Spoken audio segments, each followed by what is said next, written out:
لك ولا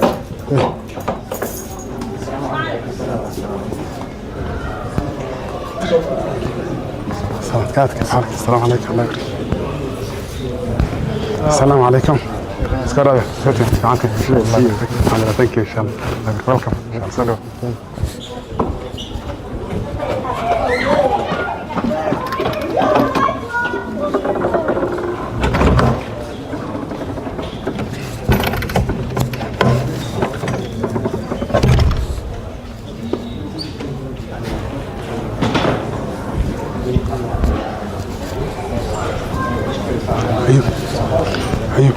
Go close the two doors on that side, both of them. Huh? The doors on both sides, those side, that side and that side.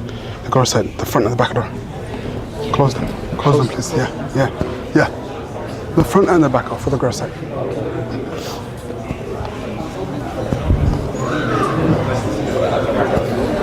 Abdullah, we ready? Okay, let's record.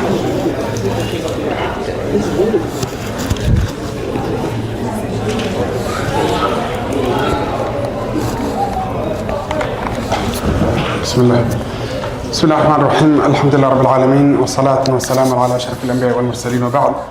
So inshallah, that is the overall about the Arabic program, inshallah. The first chapter, inshallah, that will be taken consists of 4 chapters, and each chapter it follows a specific pattern. And as we go and dive into the book, inshallah, I'll tell you everything.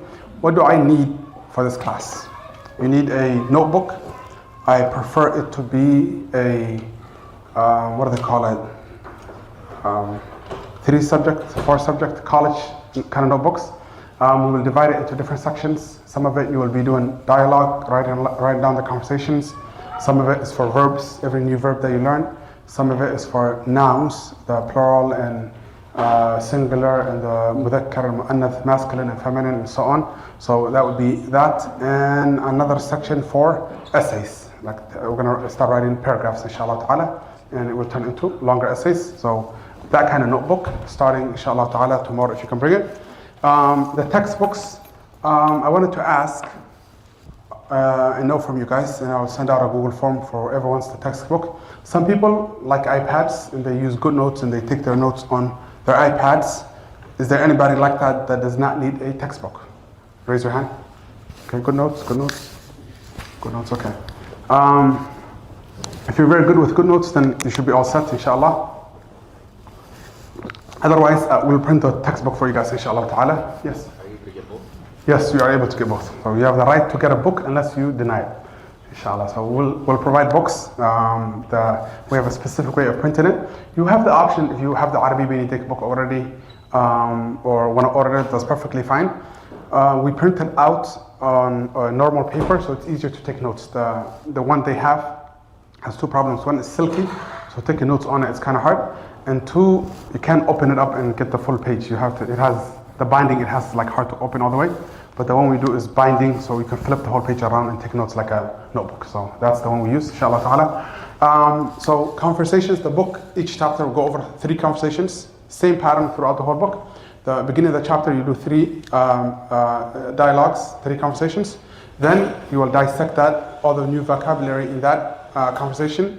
Then you will move on to sentence structure, and then you will move on to a lesson about reading and writing, and then you move on to a paragraph at the end. And as we go on, the first 2 chapters will be easy. The 3 and 4 will be a little bit more information, and 5 and 6 and continues. And the way it goes is it's super easy and then super complicated. So that's why I told you, if you focus on mastering whatever you're doing at that time, later on you won't feel it. So I had two kinds of students. Some of them would look at the beginning and say, Assalamu alaikum, kayf haluk, min aina anta, ana huwa anta, and they would take it lightly and they skip a day, miss a day, or don't do the work at that day.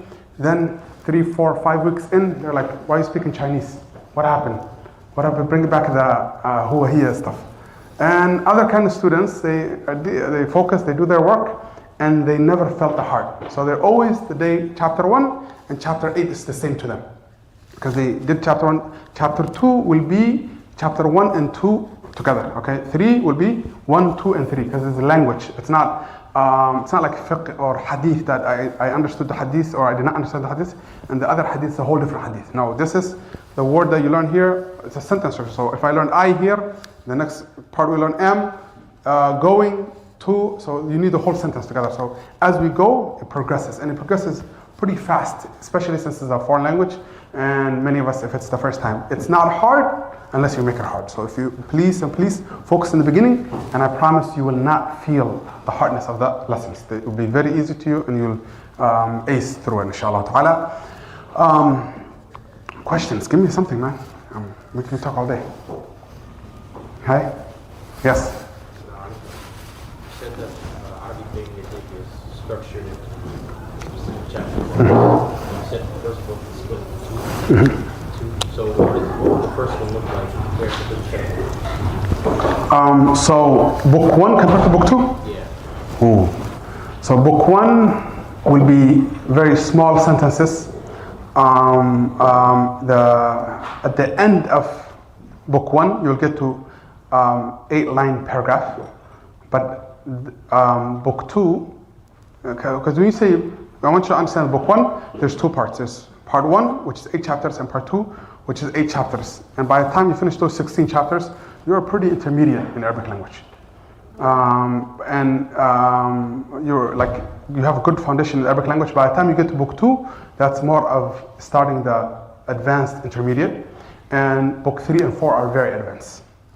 So that's the way it goes. So by the time you finish book 1, all 16 chapters, you should be able to write 2-page essay.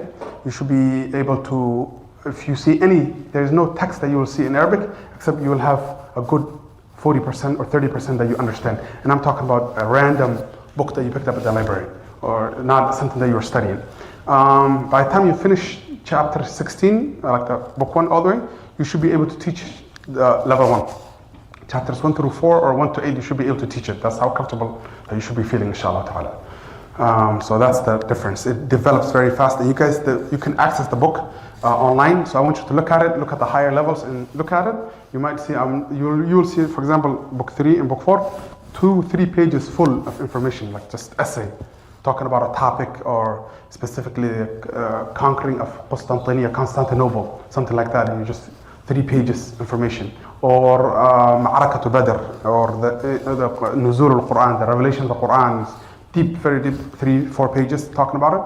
That is, by the time you get to it, I expect it to be as easy as when you were in chapter 1.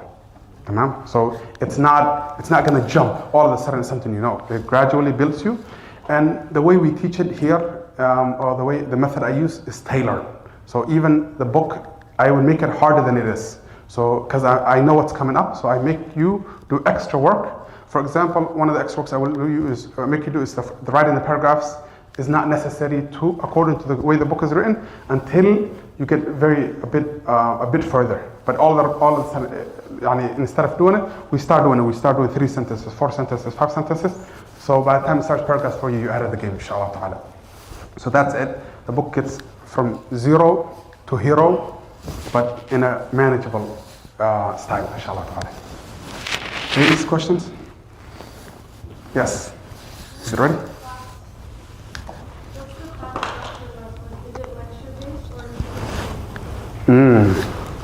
Excellent question. I do not like lectures. I do not like sitting. If it's not the students online, I would be walking with you guys and going class corner to corner. But it's not a lecture style. So this is it's a language. It's a language. And for example, that's why you never seen my Arabic classes online or anything like that. I have to have the student in front of me. If I need to choke you, I choke you. If I need to throw you off the chair, I throw you off the chair. So active. Example, when we do dialogues, as soon as the next class starts, whatever dialogue that we learn and we explain everything, we're going to stand in lines here, we're going to practice, you're going to stand in front of your classmates, you're going to read to each other. And not only one person, you're going to have 10 people in front of you. So go down the line, the whole line.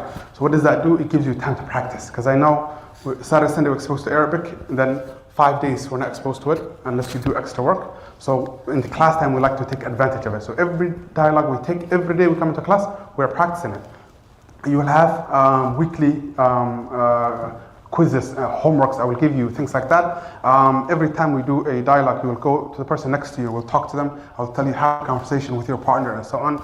So it's very moving, talking, moving around, and also participating with your classmate a lot. So it's not lecture based. It's a language skill building. So there will be a lot of activity between you and your classmates. Answer the question? Inshallah ta'ala. What that, brother? And then I'm coming to you. Yes. How is the homework going to be in this class? So homework, there's two parts. One is going to be on Canvas. That's going to be like multiple choice. You answer the questions. Another one, what we got to understand is this is a skill building, language skill building.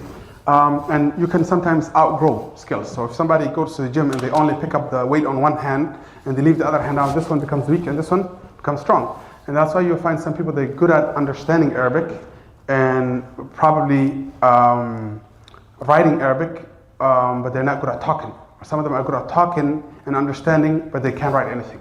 So we try to do all the skills together. One of the skills that I want you to practice outside of class is writing.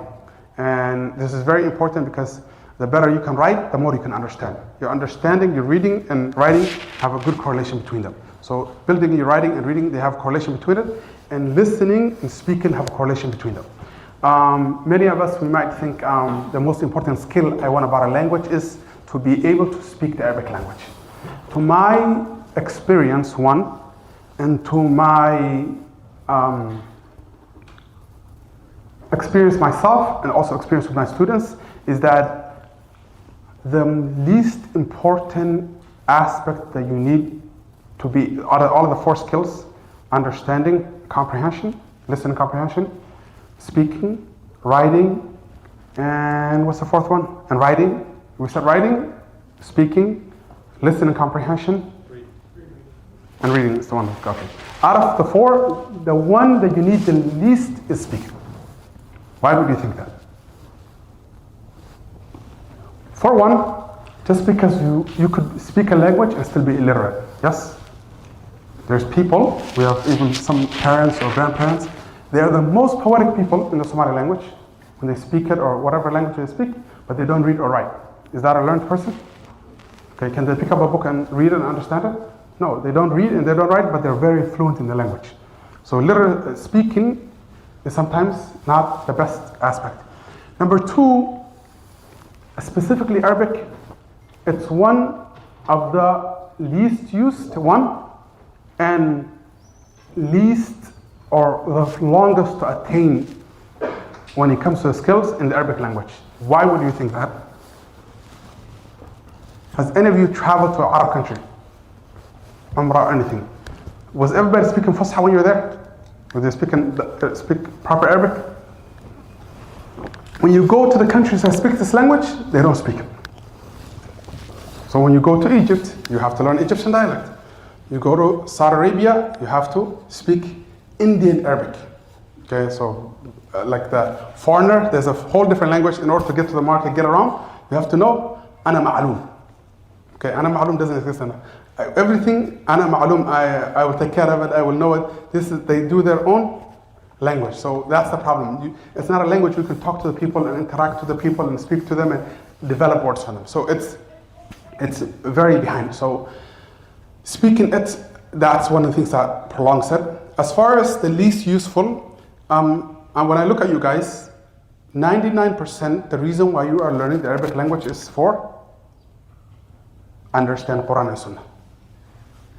That's probably the most, okay? I don't think there's a guy in here that's trying to date a Arab girl and he wants to be able to speak the Arabic language with her, or a sister that's trying to marry a Arab guy and trying to learn Arabic. That's most of my students are always like that. They're here, they want to learn the deen, but Arabic is in the way. So they want to get over this mountain. And it's a big mountain that every student wants to learn the deen faces. Shaykh Uthaymeen, rahimahullah, he has a book called Al-Jurumiyya, Sharh Al-Jurumiyya. It's not his book, he has the explanation on Al-Jurumiyya. And in the beginning he says there's two big walls that a student of knowledge needs to go over in order to learn Islam. Not in a way that you cannot learn anything about Islam, but meaning like to become scholarly and become great in learning the deen. These two are of essence, very important. One of them is to memorize the Quran. Because no matter how much you learn and so on, everything is going to go back to an ayah. So if the ayah is hard on you, whether it's reading it or remembering which ayah it is, like the Quran is the encyclopedia of Islam. Everything goes back to the Quran. And the second one is the Arabic language. Because the Quran itself is in Arabic language. The Hadith is in Arabic language. All Islam science is in Arabic language. So once you cross those two mountains, everything after that is piece of cake. Everything after that is very easy. Tamam? So learning the Arabic language is mostly done for learning the deen purposes. And because of that, we have in non-Arab countries, in India, in Pakistan, in Somalia, in Kenya, in Ethiopia, we have scholars of Islam that some of them, their books are studied in even Arab countries.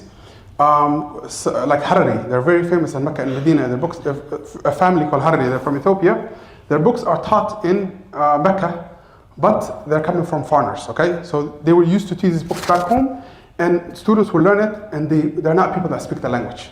The example, there's in Madhab Shafi'i, the khutbah Jum'ah has to be done in Arabic. Okay, the standard is the Arabic khutbah has to be in Arabic. So when back home in Somalia, people don't speak Arabic language. Not everybody's fluent in Arabic language, so they cannot go on the member and just talk about it and use the language as a khutbah language. So what they do is they write their khutbah and they read it off the paper. So he's the Shaykh, yeah, he's faqih, hadith, mufassir, everything, but he's not fluent in the language, so he read it off a paper. So one of the scholars, the Shaykh that knows him, was telling me about it. He came on the member one day and he touched his pocket and he does not have the paper with him. He's already on the member, it's Jum'ah, everybody's sitting. He has no time to go back. So he looked around and he saw one of the Egyptian Arabic teachers.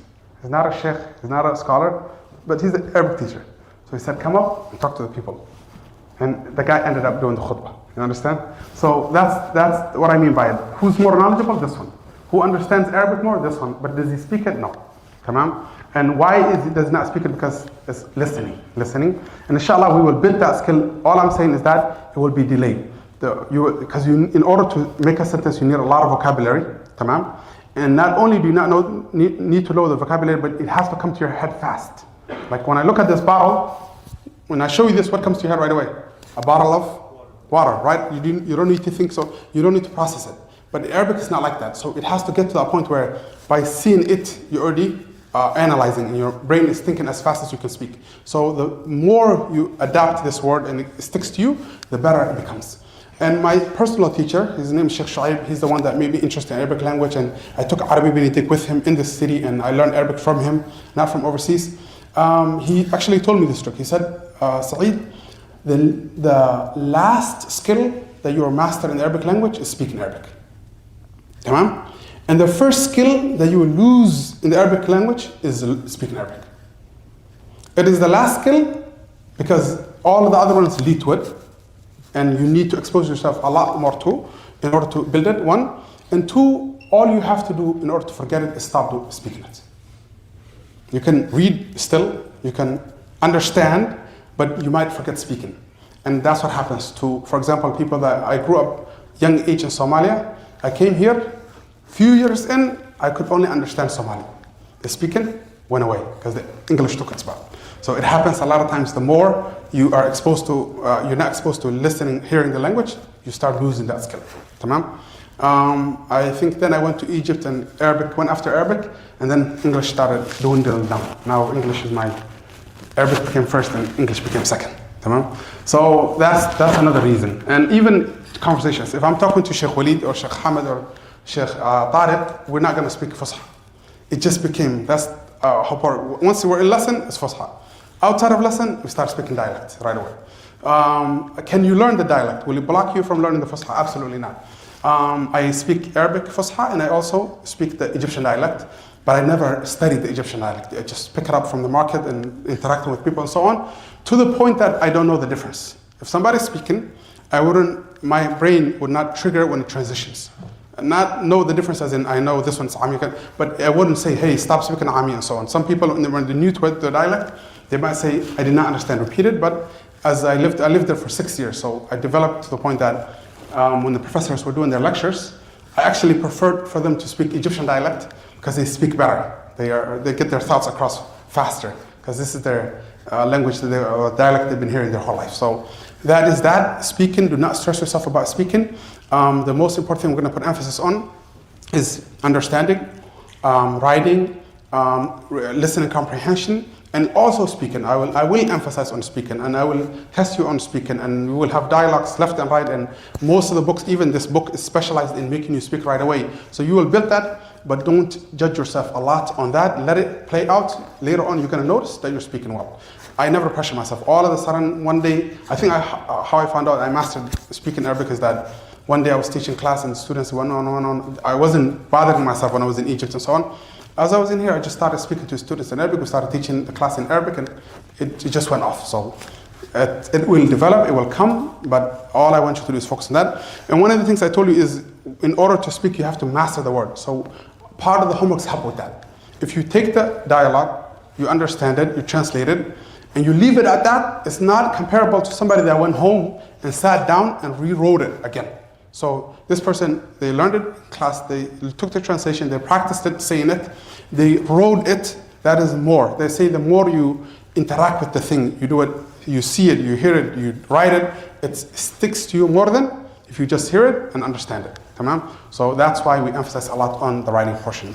And it's one of the most important skills, inshallah ta'ala, that you will develop. What else? Question? Yes. Can I still be successful in this class if I don't know how to read and write? Okay, very good question. Can I be successful in this class if I don't know how to read and write the Arabic language? Yes and no. Yes, if you make up the work. If you make up the lack by doing side classes. For example, any sister that needs help with reading, writing portion of the Arabic language, we have side classes for them that they don't need to sign up for, they don't need to pay extra money, but they can come, take the lesson, and within a month or a month and a half or two, depending on how much work they put in, they can finish that. It's very simple style, and I think Somalis and Minnesotans and I think Oromo or so on in Minnesota, we are better in teaching how to read and write the Arabic language than even Arab countries. And the way I know that is sometimes we have Duxi students that leave, they go overseas, they go to Kenya or Egypt and so on. When they come back, we have to reteach them how to read and write. The mastery level in Minnesota is a lot better, mashallah. You'll see students, they don't speak Arabic language, they don't know my name is, and anything they hear in the Arabic language, they hear it, they will write it for you, and they will not make any mistake. Tamam? They will hear the word that's read, the one that's silent, everything. Okay, and that's a level of amazing mastery. So if you were to make up for that, same thing for the guys. If you say, hey, I need a quick crash course on how to read and write the Arabic language, and this, most of it is like you might, like there's rules. It's one of the sciences of Arabic as a matter of fact. It's called imla. So shad, shamsiya, qamariya, tanween, the silent letters, the hamazat, all of these rules, ta' marbota, ta' maftuha. These things, these are skills for it. If you can do it in a crash course and you do this class with it, you can absolutely be successful at it. I had students that done that before. But if you just come and the problem is I will say a word and you will write it the wrong way. So same thing in English. If I was to tell you, write police and you write police, it's a ba, same, understand? And you're welcome with a K and so on. So that's the kind of mistake that's going to happen. And understand the letter differences and spelling and so on. So it's a very important skill. We will try to add lessons of it in the class, inshallah ta'ala. But I also would ask you to come to me, we'll add side. I am responsible for providing it. You are responsible for taking advantage of it, inshallah ta'ala. So yes and no, and you decide. Come on. Next question. Yes, Ethan. percent-wise, you said purchase a 5-subject notebook, right? Percentage-wise, how's that spread out? Meaning, So, as far as dividing your notebook up, I would say most books are already made even. They already have the dividers within them. Not the notebook, the assignments, like quizzes and tests, are they way more than classroom? Grading, yes. So the grading, we will have different styles of doing it as far as testing and things like that. Homeworks are a lot more. And homeworks will determine how you do on the exams. Homeworks will determine. There's nobody that can tell me, I did my homework and I aced it and I took into note all the corrections and we corrected to the detail. If you misspell your name, we will correct it. Tamam? So if you do your homework, there's no way you can fail the exams. Tamam? The exams we will have, there's going to be quizzes that prepare you for the style of the exam, but we'll have a midterm and we will have a final for the level. The midterm will be on chapter 1 and 2, and the final will be on all 4 chapters, 3 and 4 plus 1 and 2, because you cannot separate the language. It's going to be together. So you'll have a midterm exam and a final exam, and it's going to be on your syllabus, inshallah ta'ala, on your canvas. You'll see that. Homeworks will be throughout. For example, every day you come, we take a dialogue or we take sentence structure. I expect you to go home and write it. So it will be a daily thing, inshallah ta'ala. Every week you will have homework. Quizzes, we finish chapter 1, we do a quiz on it. Sometimes random, I say pop quiz, we take it in class. And that's about it, inshallah ta'ala. So as far as weighting it, and this one is important and this one's not important, for your personal benefit, everything's taking you to Jannah. Tamam? What I mean by that, the more serious you take everything, the better it is for you, because we're trying to get the language down. Tamam? So if you say, hey, I will only focus on grading, my grade does not matter. It will not take you forward or backwards more. The skills you develop is what you're here for and what's making you the best in the Arabic language. So focus on taking advantage of the homework, reading, all of this extra mile. Go do the extra mile so that you become very successful at it, inshallah ta'ala. Don't focus on which one is more, which one is more graded. Everything is important because you're trying to take the most out of your time and effort and so on. Tamam? Hamza. Okay. We're going to watch a movie. Okay? Historical movie. Inshallah ta'ala, then we'll continue on from there. Question? Wi-Fi password? Wi-Fi password for the building, right? I will check on that. We don't have public Wi-Fi. Pause it. Can one of the sisters turn off the slide? One of the brothers turn off the slide?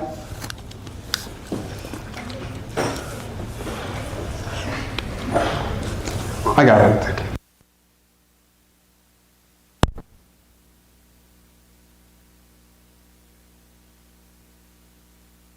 And I was born and raised in the state of California.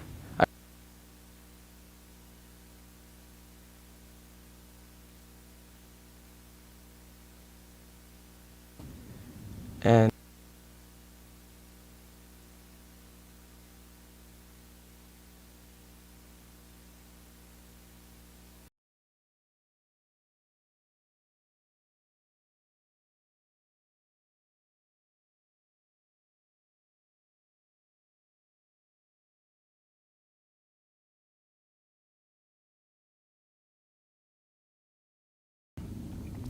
Assalamu alaikum wa rahmatullahi wa barakatuh.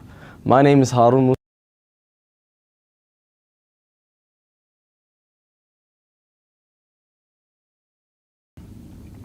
Assalamu alaikum wa rahmatullahi wa barakatuh.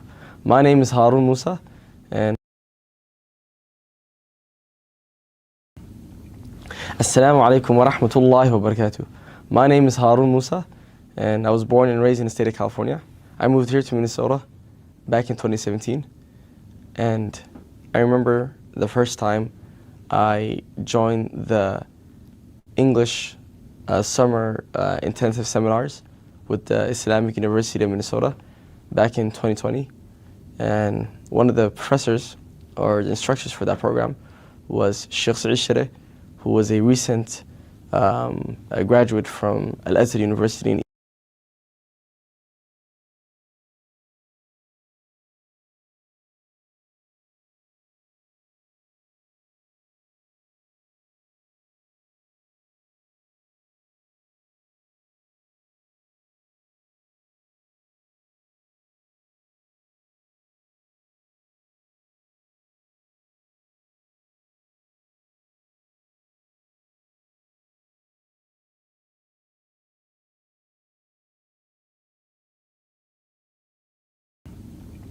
Assalamu alaikum wa rahmatullahi wa barakatuh. My name is Harun Musa, and I was born and raised in the state of California. I moved here to Minnesota back in 2017, and I remember the first time I joined the English summer intensive seminars with the Islamic University of Minnesota back in 2020. And one of the professors or the instructors for that program was Shaykh Saciid, who was a recent a graduate from Al-Azhar University in Egypt, and he was teaching a subject on Arabic grammar. And I remember majority of that information kind of like went over my head, and I had no clue what was going on.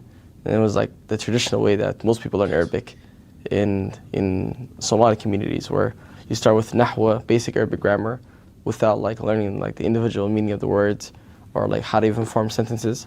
And after 2 weeks, when that intensive seminar finished, there was an announcement that was made that the Islamic University of Minnesota is providing an Arabic learning program called Al-GIAD Institute, where they'll teach you the Arabic language.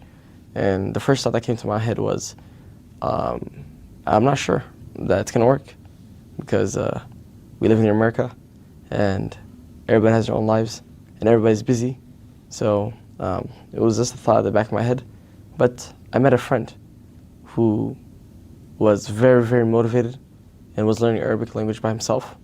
And I'd see him day in, day out, studying the Arabic language, speaking with people, putting a lot of practice. And then I slowly realized that there really is nothing stopping me from learning the religion and learning the religion in the way that Allah meant it to be learned, in Arabic. So I took the first step forward and signed up for Al-GIAD Institute. And I can even remember the first day. I think there was over 100 students and over 2 classes. And there was a lot of people, many people older than me. I was one of the younger students in the class. And people were excited. There was a lot of excitement in the air. And I remember our teacher, Shaykh Saciid, telling us that, inshallah, that if we just stuck with the program and we did our best and we do everything that we're supposed to do, that very soon we'd be able to start speaking Arabic. And forget about speaking, within a short period of time, we'll be starting writing essays. And I was shocked at that. Like, no way. Like, we barely know GIAD or Arabic reading and writing. And whatever we know from the Quran is just memorization. We don't know the meaning. So we're going to be able to start speaking Arabic and writing essays. Like, we hate writing essays in English. What makes you think we're going to write essays in Arabic, you know? So I had a big question mark on that when he said that. And lo and behold, subhanAllah, after a short while, I remember when he assigned our first essay, where he told us basically, I want you to write for me 5 to 6 sentences on a sheet of paper on the content we've been learning for the past couple weeks. And one of the problems I had in the class is that the Ma'ana had a hard time like controlling me, where basically like I'd be going off topic and trying to write whatever comes into my brain, and doing too much outside research and not knowing what I was doing. And wallahi, we joke, I kind of joke with my friends that every person has that famous mistake that they make when they're learning Arabic, and mine was, subhanAllah, very atrocious. I remember I turned in the essay, and when the Ma'ani graded it, it was like covered, like half the paper was covered in red. And on the very bottom, he wrote for me, please, Harun, come see me after class. And I was like, Ma'an, what happened? He was like, look at the top. And at the greeting, I said, As-salam, I'm speaking to the Ma'an. I wrote for him, As-salamu alaykum wa rahmatullahi wa barakatuhu, ya sayyidati. I called the Ma'an a girl. Subhanallah. And he told me that, Ya Harun, inshallah, calm down, just do what I told you to do, stop doing a lot of extra stuff, just focus and follow the content. And time went on, alhamdulillah, we finished a couple books in Arabic, and Ma'an even eventually started teaching us that same Arabic grammar I took in the summer intensive, but at the right time, where basically I knew the language that we were learning, and I know the individual words, and we know the vocabulary, we know how to make sentences. Now we're just learning how to make the right sentences. And it was so natural, alhamdulillah. And the best part of the class was that it was slow and steady. On the weekends, 2 hours each day, Saturday, Sunday. We had work on weekdays. We were going to college, some of us, graduating and everything. And it didn't feel like we were learning, but we were learning a lot, turning in homework. And that's the part that most people don't realize, that slow and steady aspect of learning really makes you win the race. And it got to the point that, subhanAllah, that after like 2 to 3 years, we made a lot of progress. And the eye-opening event that I experienced was that one day I came to Jum'ah and I was late, so I ended up coming to the Arabic Jum'ah instead of my typical English or Somali Jum'ah. And I sat down, and the khatib, or the lecturer for that day, was Shaykh al-Minisi, and he was talking. And I don't remember the topic for that day, but what I do remember is that I was actually subconsciously following what he was talking about. Like, I actually knew what he was talking about, subhanAllah. Not 100%, but like 70% to 60%, I knew what the Shaykh was talking about.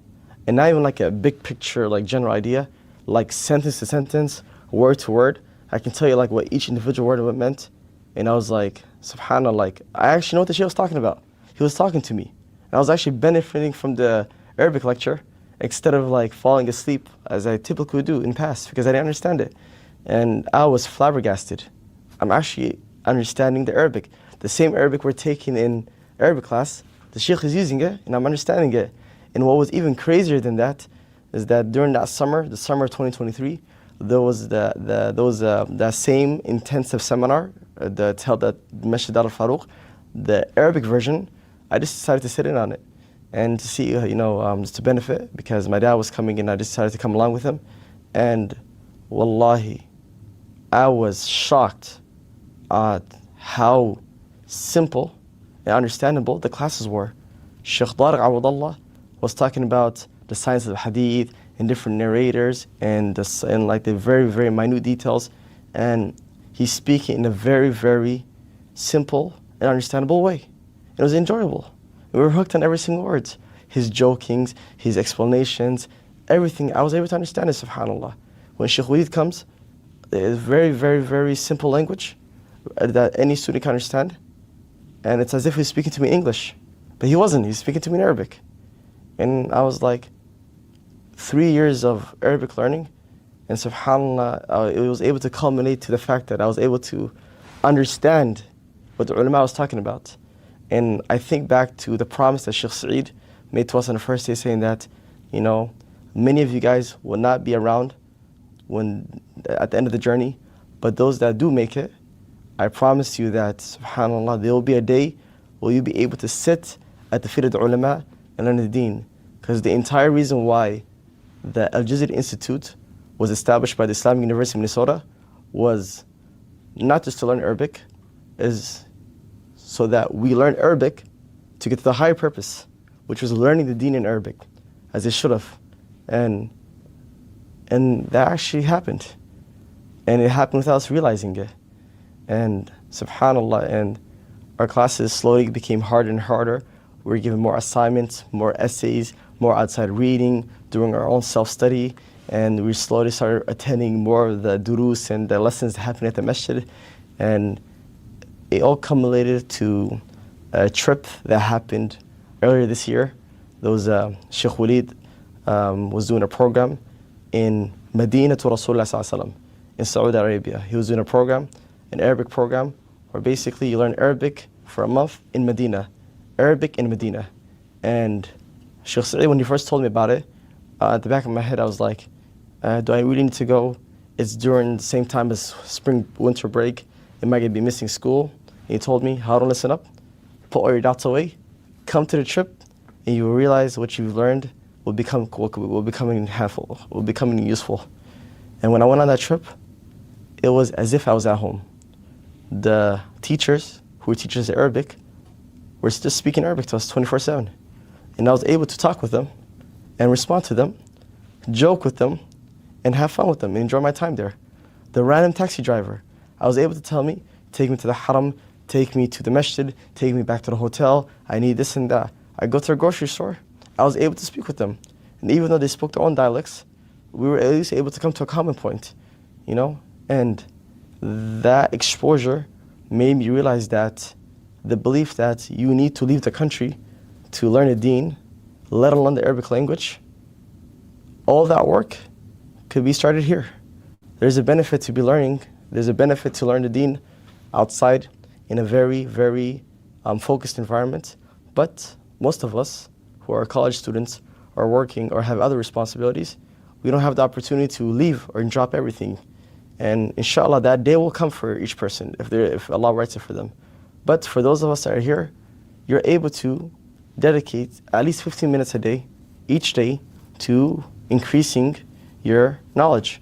And it's a slow and steady process, which is, subhanallah, not that hard. And you really do grow. It's not that impossible. And now, alhamdulillah, I'm about to be one of the new students for the Graduate Institute for Aalims and Daiis, which is now the next level to Al-Jazari. Al-Jazari taught us Arabic, and now Shaykh Walid founded for us the Graduate Institute of Aalims and Daiis, which is the next level. We learn Arabic, now come learn from us in the Arabic language all the different sciences of Islam, from fiqh to aqidah, tafsir, hadith, so on and so forth. And this is a very, very exciting opportunity that I'm looking forward to, inshallah, benefiting from.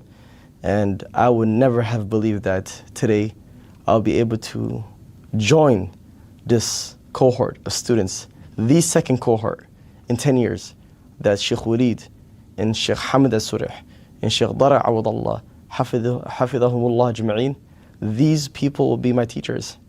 And it all started with me learning Assalamu alaikum wa alaikum assalam in Arabic. So subhanallah, it's a long journey. And the amazing part is that, alhamdulillah, the same opportunity that was presented to me is now being made available to you. GIAD, the Graduate Institute of Aalims and Daiis, is now making available classes to learn those same Arabic classes that I took in the past. And once graduating from those classes, you'll be able to study at the hands of these ulama right away in Arabic.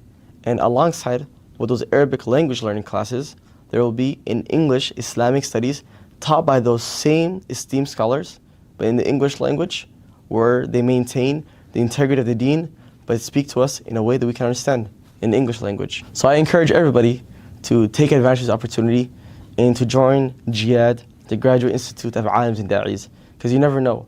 A once-in-a-lifetime opportunity might never ever come back again.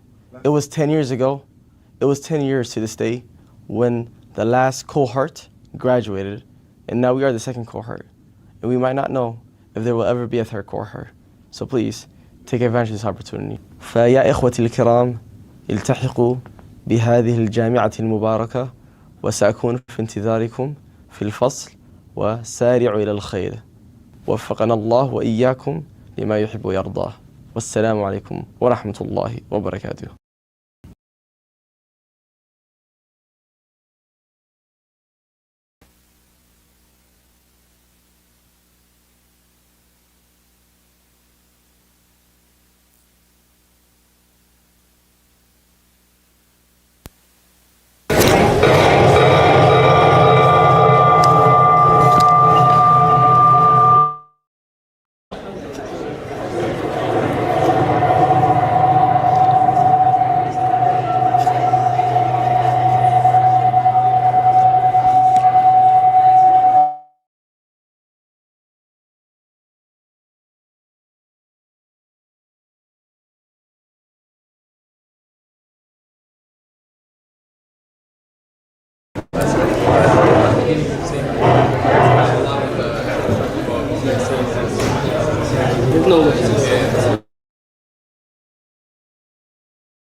Are we ready?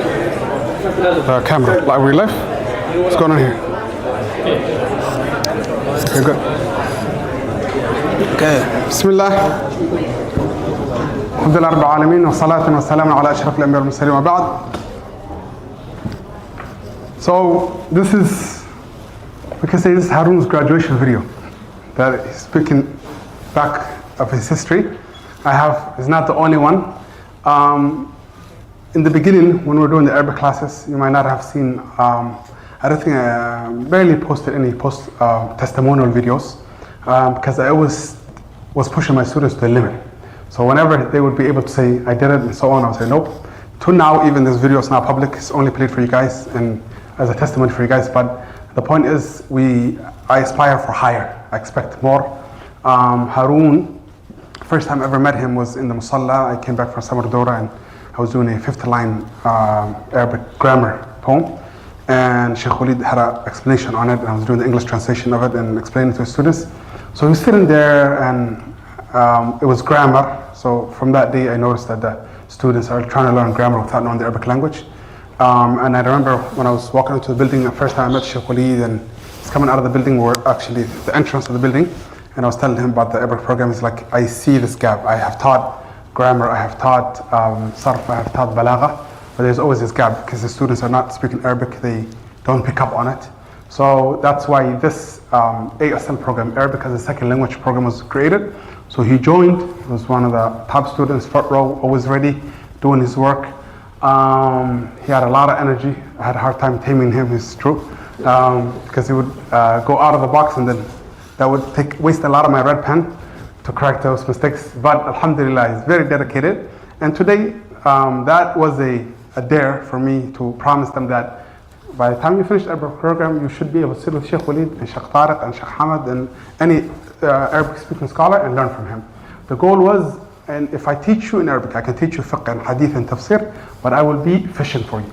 I would be the one, you would always need me to translate everything for you. But if I teach you the Arabic language, we could become classmates together. And that's what we are today. Harun and many of my former students, we are classmates. We sit in the same class together. They understand some things, I understand some things, we work together. As a matter of fact, he runs his program with me. He's one of the people that are the back end for it. And not only him, but many other students, sisters and brothers. So this is something very tameable. I still ask my shuyukh to this day, when we had Muslims from non-Muslim speaking countries, we should have imported to them Arabic as a second language. Like teach them the language. It's easier than learning all the other sciences. And personally, growing up here and going to schools, by the time I wanted to learn the deen, I couldn't comprehend that I speak English, and at that time my teachers would speak Somali, and the textbook they teaching me was in Arabic. So it's 3 different languages, trying to comprehend. My first language is in English, the Shaykh's first language is Somali, and the book is teaches in all Arabic, so we have to go through that whole loop. So this is what we're trying to undo. Like take the student, teach them Arabic, and then teach them the Islam in Arabic. It will be a lot faster, and they will learn at a higher level, mainstream. I remember coming to this country, I started off ESL, stayed there for like 3 years, and then moved on, became mainstream, and I was learning with the normal English-speaking people. That's what we could do with the Arabic language, and it's very much possible. And if you were to go overseas to study at universities, that's the exact pattern they follow. They won't teach you Islam in English and so on. They will put you through a 2-year Arabic program or 1 year or whatever it takes, and by the time you finish, you should be able to speak and be fluent in the language and learn with the Egyptians or the Syrians or the Saudis, whoever you're studying with. I remember when I was in Azhar, when I started my college, one of the things Allah subhanahu wa ta'ala blessed me with was learning the Arabic language here. So by the time I got there, I did not need to go to the Marrakez to learn the Arabic language. I went straight to college. I met a brother there. He was from London, from Daiis background. I think it was Pakistan or India, one of them. I don't remember. But he was there for like 10 years. So he came, he didn't know anything of the language, and he did the Arabic program. As a matter of fact, there's a way, the markaz, you connect with them, you pay them extra, they pick you up from the airport, they give you housing, you pay like $1,000 one time. So they take care of all the process. So he went there, he did the whole markaz, it took him a year, 2 years, and then he went to the placement test for Azhar. And the way Al-Azhar functions is, it expects you to have a diploma from them to go to their college. Saudi universities, they function different. They do a 2-year course, crash course for you, then you go to the university. But in Azhar, in order to go to the college, you need a high school diploma. In order to go to high school, you need a middle school diploma. So when you go there, they give you a placement test for middle school, where they test you not on how you speak in language, speak in Arabic and things like that. No, they test you on qadr al-nada and sarf and balagha and fiqh and hadith and tafsir and all the same curriculum that was being taught to the Egyptian students that are Azhar. So you take the middle school test. If you don't pass, then you start from 7th grade. And there's no retake. So you have to do 7th grade, 8th grade, 9th grade, then you finish middle school, then you start high school, 9th grade, 10th grade, 11th. Their middle school is 7th, 8th, 9th. They do European style. So elementary is up to 6, and middle school is 3 years, and high school is 3 years. So you do 3 years of middle school, then 3 years of high school, then you go to the college. Tamam? The best way to get out of that process then is to test out of middle school. And then test out of high school, and then that's the only way. And you can never test out of high school, you must do 1 year at least. So the best you can do is get in 12th grade, sit for 1 year, do the 12th grade year, get your diploma, and then go to college. So that's only 2 conditions they have for you to study with them is, you don't have to get a visa ahead of time or anything like that. Show up, you have to be Muslim, okay? And 2, you have to have a high school diploma in order to go to college. That's it. Full expense paid scholarship. They'll give you dormitory. I don't know if you guys can handle the kind of dormitory they have, but you can rent outside too if you want. But they give you stipends, things like that. But those are the 2 conditions. And their hard condition is the Muslim, being Muslim one is gift from Allah, you got that.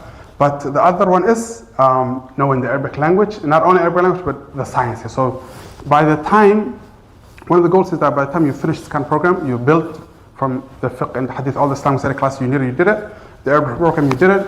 If any of the students were to go overseas, we expect them to perform at a higher level, not to go overseas and do what they could have done here.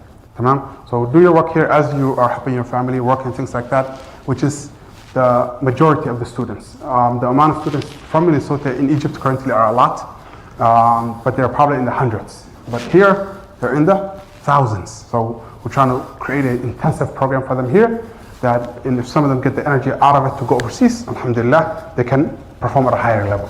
So myself, before going, I did the exact curriculum that you guys are doing here. I did Arabi bin Dig, I did grammar classes, and I also did Islamic study courses just like you guys are doing, but it was being taught in Somali instead of English because our Shaykh were all Somali. We learned that, we graduated. I graduated 2013, 2014 I was in Egypt. So I went there, I did the placement test. Where do you guys think I placed? Middle school. Middle school? Okay, I placed into 11th grade. So I sat in 11th grade. They have a special, when you guys hear school, you might think like with kids and stuff. No, they have a special middle school that's designated for international students.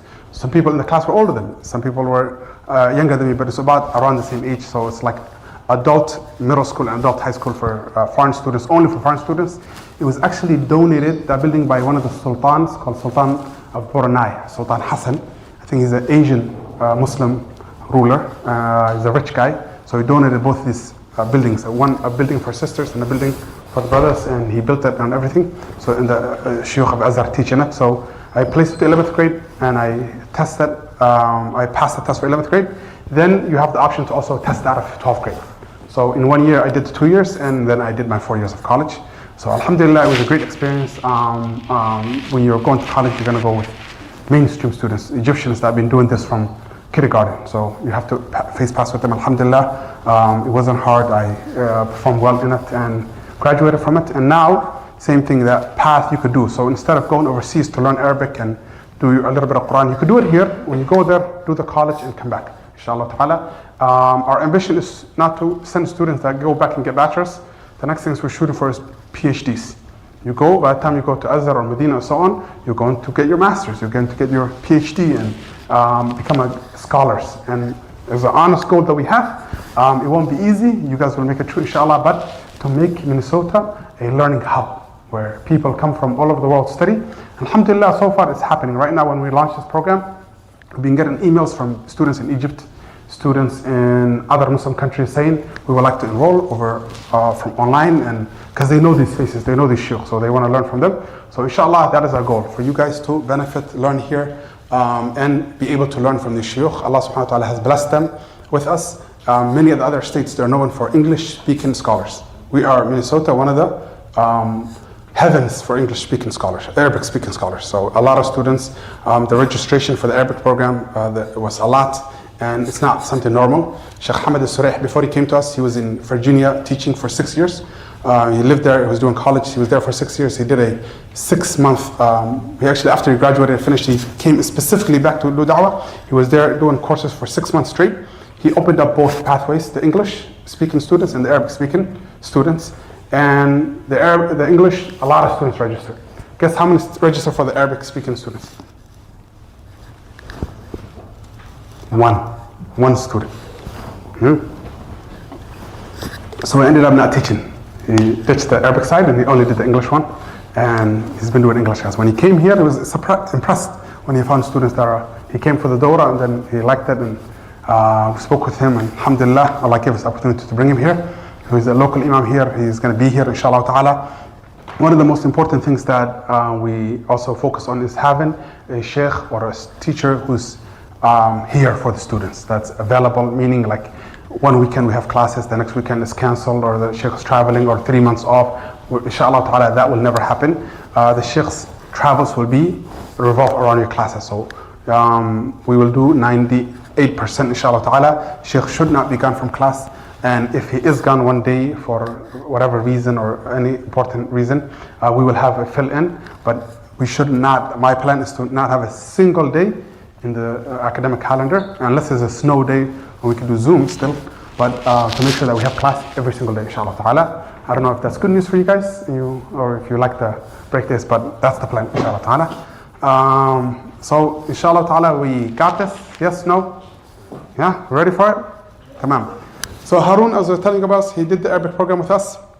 Currently, he's planning to do his master's in the Arabic language. He studied at the University of Minnesota, the academics one, not our Islamic one, the non-Islamic one.